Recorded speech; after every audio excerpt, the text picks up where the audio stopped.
वार्षिक परीक्षा 2024 के लिए कक्षा 11 का ये ज्योग्राफी भूगोल का पेपर आपके सामने है। अगर आपके भूगोल का पेपर होना बाकी है तो यह वीडियो आप शुरू से अंत तक देख लेना और इन प्रश्नों को आपको अच्छे से याद कर लेना है, ताकि आपका जो भूगोल का पेपर होगा बहुत ही शानदार होगा और आपके बहुत ही शानदार नंबर आपके इस पेपर से आ जाएंगे। मैं आपके यहाँ राजस्थान के 50 जिले और 85 जिलों के जो पेपर है वो अपलोड कर रहा हूँ। आप धीरे धीरे जैसे जैसे पेपर होते जा रहे हैं वैसे वैसे मैं सारे पेपर आपके यहाँ अपलोड कर रहा हूँ। आप भी अपना पेपर हमें इस व्हाट्सअप नंबर पर भेज सकते हैं, ताकि इसका जो वीडियो सोल्यूशन यहाँ पे करवाया जा सके। 75 68 35 0069। और आप जो 11th क्लास के व्हाट्सअप ग्रुप ज्वाइन कर सकते हैं, इसका लिंक वीडियो के नीचे डिस्क्रिप्शन बॉक्स में दे रखा है। आइए वीडियो को शुरू करते हैं। इंपॉर्टेंट क्वेश्चन आपकी जो ज्योग्राफी भूगोल के हैं वो देख लेते हैं। निम्नलिखित में से किस लक्षण को भौतिक लक्षण कहा जा सकता है? इनमें से कौन सा जो भौतिक लक्षण का उदाहरण है? पतन, पोर्ट, मैदान, प्लेन, सड़क, रोड या जल उद्यान, वाटर पार्क। तो इसमें मैदान, इसमें भौतिक लक्षण क्या हो जाएगा? ये जो प्लेन है, मैदान है, इसको हम भौतिक लक्षण कहेंगे। बाकी सभी ये जो मानव निर्मित है। अगला प्रश्न आपके ये, हिमालय पर्वतों के साथ भारतीय प्लेट की सीमा किस तरह की प्लेट की सीमा है? तो इसका जो उत्तर हो जाएगा आपके महासागरीय महाद्वीपीय विसरण, इसका आंसर कर देंगे। नेक्स्ट है आपके, निम्नलिखित में से कौन सा एक अनुक्रमिक प्रक्रिया है?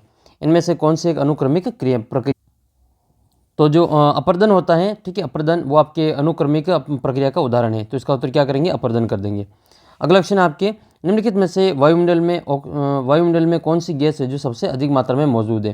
तो इसका उत्तर करेंगे हम नाइट्रोजन। नाइट्रोजन सबसे ज़्यादा है, कितना परसेंट है? 78% है। जबकि ऑक्सीजन कितना है? लगभग 21% है। अगला क्वेश्चन आपके, कि किस शहर में दिन सबसे ज़्यादा लंबा होता है? तो इसका जो उत्तर करेंगे हम तिरुवनंतपुरम, हैदराबाद, नागपुर, चंडीगढ़। तो करेक्ट आंसर हो जाएगा आपके इसके चंडीगढ़। चंडीगढ़ में जो दिन है वो सबसे लंबा होता है। नेक्स्ट है, अंतर उष्ण कटिबंधीय अभिसरण क्षेत्र कहाँ पाया जाता है? तो जो अंतर उष्ण कटिबंधीय अभिसरण क्षेत्र है वो जो भूमध्य रेखा है इसके पास में पाया जाता है। इसका उत्तर कर देंगे हम भूमध्य रेखा। तो भूमध्य रेखा को और हम क्या लिखेंगे? हम इसमें विषुवत रेखा भी लिख सकते हैं।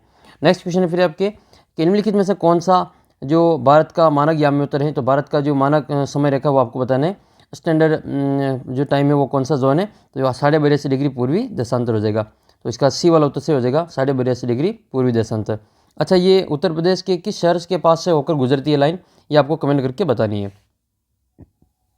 निम्नलिखित में से कौन सा देश क्षेत्रफल में सबसे बड़ा है? इनमें से कौन सा देश है जो सबसे बड़ा है? तो क्षेत्रफल के अनुसार देखो, सबसे बड़ा जो पूरे विश्व की बात करें तो टॉप 10 में सबसे बड़े एक नंबर पे आता है आपका रूस। सबसे पहले कौन सा आता है? रूस। और 2 नंबर पे आता है कनाडा। दूसरे नंबर पे आएगा कनाडा। और तीसरे नंबर पे आता है यूएसए, संयुक्त राज्य अमेरिका। और चौथे नंबर पे आता है चाइना। ठीक है, चौथे नंबर पे आता है चाइना। और चौथे नंबर पे चाइना लिखेंगे, चाइना। तो इसमें आपके क्या हो जाएगा? चीन हो जाएगा। ठीक है, और चीन के बाद में जो आता है वो आपके ब्राज़ील है। ब्राज़ील के बाद में ऑस्ट्रेलिया, और ऑस्ट्रेलिया के बाद में अपना इंडिया आता है। तो 7वें नंबर पे इंडिया है। और बाकी फिर अपने जो विश्व में सबसे बड़ा माने तो आपके रूस है। और इसमें आपकी दे रखा है, उसके अनुसार देखेंगे तो फिर आपके चाइना इसका उत्तर हो जाएगा। नेक्स्ट क्वेश्चन फिर आपके ये, बर्फानी तूफान किस तरह की प्राकृतिक आपदा है? बर्फानी तूफान जो है वो किस प्रकार की प्राकृतिक आपदा? तो बर्फानी जो तूफान है वो एक प्रकार से जो वायुमंडलीय एटमॉस्फेयर जो आपदा है उसके रूप में जाना जाता है। अगला प्रश्न आपके ये है कि आधुनिक समय में ब्रह्मांड की उत्पत्ति संबंधी सर्वमान्य सिद्धांत कौन सा है? तो आधुनिक समय में आप सभी को पता होगा जो बिग बैंग थ्योरी है, बिग बैंग थ्योरी उसके संबंधित जो सबसे सर्वमान्य थ्योरी मानी जाती है। इसका उत्तर हम क्या करेंगे? बिग बैंग थ्योरी कर देंगे। सतह पर पहुंचने वाली भूकंप तरंगों को अभिलेखित करती हैं। तो भूकंप के दौरान जो सतह पर पहुंचने वाली भूकंप तरंगों को अभिलेखित करता है। तो ये आपके कौन करता है? ये जो भूकंप मापने का यंत्र होता है सिस्मोग्राफ। तो सिस्मोग्राफ जो होता है सतह पर पहुंचने वाली भूकंप तरंगों को अभिग्रहित करता है। अगला प्रश्न फिर आपके ये, आग्नेय शिलाओं का निर्माण पृथ्वी के आंतरिक भाग में मैग्मा और लावा से होता है, इसको कहते हैं? तो इनको जो बहिर्वेदी आग्नेय चट्टानें कहा जाता है। नेक्स्ट है फिर आपके अगला क्वेश्चन है, पहाड़ी क्षेत्रों में नदी तल पर अपरित छोटे चट्टानी टुकड़े होते हैं, गर्तों में फंसकर वृत्ताकार घूमते हैं, इनको क्या कहा जाता है? फिर इसके बाद में अगला क्वेश्चन आपका आता है ये अति लघुतात्मक प्रश्न। और इसमें आपके पहला प्रश्न ये कि हम पृथ्वी को नीला ग्रह क्यों कहते हैं? क्योंकि पृथ्वी का जो अधिकांश भाग है वो भाग जो है आपके 71% जो आपके पानी है, तो आपके जो नीले रंग का दिखाई देता है, इस कारण उसको हम नीला ग्रह कहते हैं। महाद्वीपीय सीमांत क्या है? भारत में ठंडा मरुस्थल कहाँ स्थित है? लद्दाख जो है आपका भारत का सबसे ठंडा मरुस्थल। फिर आपके अगला प्रश्न है, पश्चिम तटीय मैदान का कोई डेल्टा क्यों नहीं है? आपकी किताब के बड़े प्रश्न ये। अगला प्रश्न आपके ये, बंगाल का शोक कौन सी नदी को कहा जाता है? तो याद रखना आपके बंगाल का शोक जो है इस नदी का नाम आपको अच्छी प्रकार से याद होना चाहिए। एक नदी है आपकी दामोदर नदी। दामोदर नदी को बंगाल का शोक कहा जाता है। आप कमेंट करके बताना कि बिहार का शोक किसको कहा जाता है। बिहार का शोक किस नदी को कहा जाता है। किस नदी को द्रोणी भारत की सबसे बड़ी नदी कहा जाता है। तो इसका उत्तर हम करेंगे इसमें ब्रह्मपुत्र नदी। जलवायु प्रदेश क्या होता है और मृदा निर्माण के प्रमुख उत्तरदायी कारक कौन कौन से होते हैं। तो देखो इनको आपको अच्छी प्रकार से याद कर लेना है ताकि कोई भी प्रश्न आ जाए तो वो गलत ना हो। तो मृदा निर्माण में कौन सा होता है, वो जलवायु होती है, वनस्पति होती है, जीव होते हैं, ऊंचाई होती है, मिट्टी के निर्माण में देने वाले ये 5 प्रमुख इसके कारक होते हैं। सापेक्ष आर्द्रता की व्याख्या करनी है। ग्रीन हाउस गैसों से आप क्या समझते हैं। तो ग्रीन हाउस गैसों के बारे में आपको बताना है। नेक्स्ट फिर आपके ज्वार भाटा आने का प्रमुख कारण क्या है। तो ज्वार भाटा किस कारण आता है। तो ज्वार भाटा आने का प्रमुख कारण पूछे तो आपको जो चंद्रमा का जो गुरुत्वाकर्षण बल है वो बता देना है। ज्वार भाटा जो आता है वो चंद्रमा के गुरुत्वाकर्षण बल के कारण होता है। नेक्स्ट आपके तरंगे क्या है। विदेशी प्रजातियों से आप क्या समझते हैं। मानसून प्रस्फोटक से आपका क्या अभिप्राय है। भारत में सबसे अधिक वर्षा प्राप्त करने वाले स्थान का नाम बताने। तो आप सभी को पता है भारत में सबसे अधिक वर्षा प्राप्त करने वाला स्थान का नाम क्या है। तो ये आप सभी को पता होगा, चेरापूंजी जो है, चेरापूंजी जो कि कहाँ पे स्थित है, मासिन राम मेघालय। ठीक है, मासिन राम जो है वहाँ पे स्थित है। और मासिन राम और चेरापूंजी ये भारत में सबसे, जो भारत के विश्व में दुनिया में सबसे ज़्यादा यहाँ पे बारिश होती है।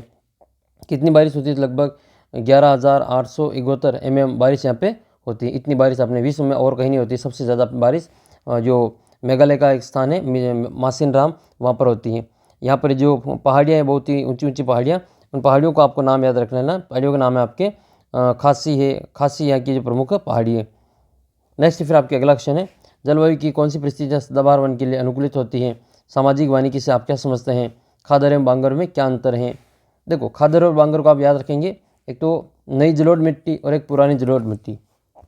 तो आप याद रखना, खादर में खान, ठीक है, खादर में आपकी नई जलोढ़ मिट्टी, खादर में नई जलोढ़ मिट्टी होती है और बांगर में होती है पुरानी। ठीक है, बांगर में होती है पुरानी। तो आप याद रखना बापू, क्या याद करेंगे, बापू। अब आप कभी नहीं भूलेंगे ये खादर और बांगर का, आप कन्फ्यूजन ही दूर हो गया आपके। ठीक है, खान में ये खादर में नवीन है और बापू में आपके बांगर और पुरानी है। ये आपके कंप्लीट, अब आप इसको कभी भी नहीं भूलेंगे। ये ट्रिक आपको कैसे लगी मुझे कमेंट करके ज़रूर बताना। फिर आपके अगला है, संकट किस दिशा में आपदा बन जाता है। पश्चिमी और मध्य भारत से सूखे ज़्यादा क्यों पड़ते हैं। फिर आपके अगला प्रश्न है, मृदा संरक्षण से क्या होता है, इनका उपाय बताना है। खाद्य श्रृंखला क्या है, चराई खाद्य श्रृंखला का एक उदाहरण देते हुए अनेक स्तर बताइए। प्रकृति को बनाए रखने के लिए जैव विविधता में भूमिका बतानी है। भारत में भूस्खलन प्रभावित करने वाले क्षेत्रों की पहचान करनी है और आपदा के निवारण में कुछ उपाय बताने हैं। इसके अलावा है, सुभेद्यता क्या है, सूखे के आधार पर भारत में प्राकृतिक आपदा सुभेद्यता क्षेत्रों में विभाजित करना है। और फिर आपको जो विश्व के मानचित्र में अफ्रीका, चाइना, प्रशांत महासागर, टोक्यो, इनको अंकित करना है। इसके अलावा आपके अथवा में दे रखा है रूस, ब्राज़ील, ऑस्ट्रेलिया, कर्नाटक, अटलांटिका। और भारत के मानचित्र में आपको बताना है कोरोमंडल तट, हैदराबाद, लक्षद्वीप, बंगाल की खाड़ी, अरब सागर, अंडमान निकोबार, कोलकाता, जयपुर। ये मोस्ट इम्पोर्टेंट आपके जो स्थान है अपने भारत के और विश्व के, उनको आप अच्छे प्रकार से देख के जाना। आपके 100% ये वाले जो क्वेश्चन है वो आपकी परीक्षा में छपेंगे। आपका पेपर होने के बाद में अपना पेपर मुझे अपने व्हाट्सअप नंबर है 75 68 35 00 69, इस नंबर पे भेज देना। अच्छे से आपको PDF बनानी है और अपना और अपने ज़िले का नाम ज़रूर लिख के भेजना है। और आपके कौन से विषय का पेपर चाहिए वो भी आप मुझे कमेंट करके बता देना। मैं आपके सारे विषय की जो पेपर यहाँ पे अपलोड करूँगा। चैनल को सब्सक्राइब कर लेना और अपना जो व्हाट्सअप ग्रुप है 11वीं क्लास का, उसको ज्वाइन जरूर कर लेना। उसका लिंक वीडियो के नीचे दे रखा है। मैं आपके सभी जिलों के पेपर डाल रहा हूँ, तो जैसे ही आपका पेपर डालूंगा तो आपके नोटिफिकेशन आ जाएगा। आप चैनल को सब्सक्राइब कर लेना और अपना व्हाट्सअप ग्रुप ज्वाइन कर लेना। तो मिलते हैं आपको अगले वीडियो में, तब तक जय हिंद, जय भारत।